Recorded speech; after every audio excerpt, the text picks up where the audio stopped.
Canal Street has always sat at the crossroads of hustle, culture, and reinvention. A microcosm of the city, it's known for its hawkish energy, gritty spirit, and of course, its counterfeit goods. But did you know that in recent years, it has also become a hub for high-end men's fashion? Today, we're stepping into the nexus of its new scene, exploring the future of menswear right here in New York City. I'm hearing from the brands reshaping Canal Street about why they came here and how they see its identity evolving. So what do you think? Has Canal Street gone soft, or is it just getting sharper? Let's go check it out. So I can go down Canal Street and I can get 3 t-shirts for about $10. Here, I can get a shirt for $115. What's the difference there? First of all, it's made on an old loop wheeler. Time is money, we know. It takes almost 20 to 25 minutes just to warp the fabric for one t-shirt. Then you have this wonderful moment of vindication. Your shirts are on the bear on Jeremy Allen White. What was that like for you? We came into the office in the morning and we heard that our online shop didn't work anymore. And then we found out that the stylist of the bear had released the brand's name of Jeremy Allen White's t-shirt, which he wears in the bear. And there was such a run on our online shop. We're like, what's happening here? This is crazy. So, how did Jeremy Allen White's $115 t-shirt end up on Canal Street of all places? And why have so many other menswear brands chosen this stretch of Canal to set up shop? Well, it all started in the fall of 2020 when Knickerbocker moved into a COVID-discounted corner lot at 357 Canal Street. It did well, and in turn, the developer, United American Land, presented the success as a proof of concept to other store owners and like-minded brands. And sure enough, Drake's followed in 2021, then the Brooklyn Circus in 2023, Mersby Schwanen in 2024, and William White's Emporium in 2025.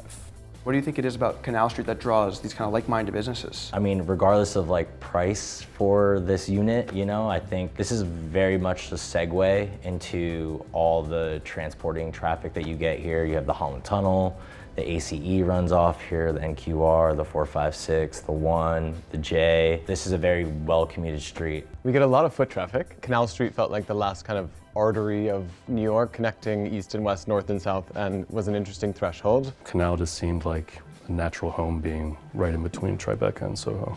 All of these other retail clothing brands as well just pop up slowly but surely over the past few years. While some of the brands were drawn by the practical aspects, rent, foot traffic, and transit stops, others were influenced by the growing cool factor on the street. We saw an opportunity to create energy, to create synergy. We saw the spaces that were already here. Over the past couple of years, more menswear brands showing up, so we just wanted to be involved with that. Here it felt even more eclectic in a way, knowing that there's these great neighbors such as Knickerbocker and Drake's and Brooklyn Circus made our decision much easier.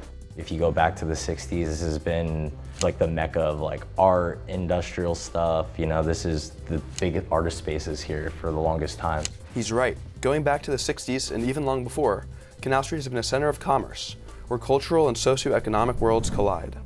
Feels like you've almost distilled this down in a way. Like you have the billionaires, but you also have the creative, starving class. That's kind of Canal Street in a nutshell, no? 100%. There's a lot of polarities on Canal Street with its history that is so integral to New York. That fabric of the almost sandpaper between the two worlds is what makes you recognize the beauty and also recognize the ugly. As the block and Canal Street as a whole continues to change, do you think that something is lost when these kind of stores come in? Like how do you keep the essence and the character of Canal without degrading the history of Canal? I feel like the only people who know about that stuff is really the people who've been here, the true New Yorkers. They remember that this used to be like an electrical appliance store, but it's a good change. Do you think Canal Street can maintain that authenticity and like the character and the charm when you have stores like Merritt's B and Knickerbocker when they move in? These are great stores, but can Canal Street stay Canal Street? I think so. If we all do a good job and collaborate and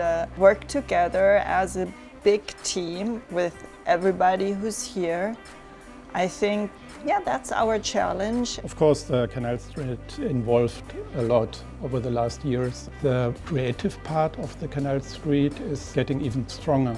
I don't know if it will ever be completely gentrified, kind of Upper East Side situation. I don't think Tribeca really has done that. There's still pockets of Tribeca, the same as Soho. New York always has a way of finding little cracks and crevices within each neighborhood to allow for that, because that's New York.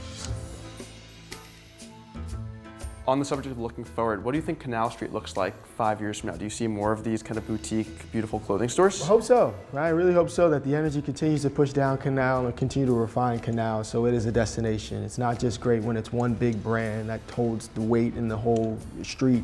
It's really amazing when people can show up for unique brands for what New York is all about, because New York is amazing when the boutiques are thriving. I mean, I definitely don't want it to just be a men's destination, right? I want it to be a destination where people can still get that grit and that energy that we've come to New York to be known for.